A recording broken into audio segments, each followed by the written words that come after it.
College union ഭരണം, പിന്നീട് സർവകലാശാല യൂണിയന്റെ ഭരണം, അതിനുശേഷം കുറച്ചുകാലം MLA-യുടെ അടുക്കള ഭരണം, വീണ്ടും നാട്ടുഭരണത്തിനായി കന്നിയംഗത്തിൽ പൊതുതെരഞ്ഞെടുപ്പിൽ രമ്യ രമണൻ സജീവമാണ്.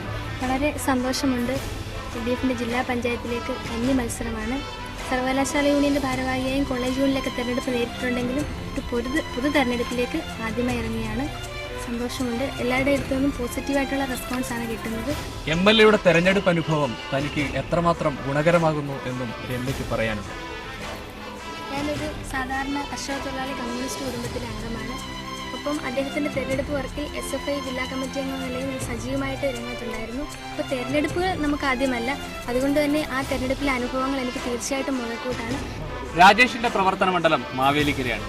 രാജേഷിന്റെ ഒരു വോട്ടർ പോലുമില്ലാത്ത ജില്ലാ പഞ്ചായത്ത് ഡിവിഷനിലാണ് രമ്യയുടെ പോരാട്ടം. ഞാൻ ജനിച്ചു വളർന്ന കരുവാറ്റ ഉൾപ്പെടുന്ന ഡിവിഷനിലാണ് ഞാൻ സ്ഥാനാർത്ഥിയായി മത്സരിക്കുന്നത്. ഞങ്ങളുടെ ഒരവധി സുഹൃത്തുക്കൾ ഒരു ഡിവിഷനിലാണ് മത്സരിക്കുന്നത്. കന്നിയംഗത്തിൽ വോട്ട് തേടുന്ന രമ്യ രമണനും ക്യാമറ പേഴ്സൺ മാഹിനുമൊപ്പം ഷൈജു, മീഡിയ 1 ആലപ്പുഴ.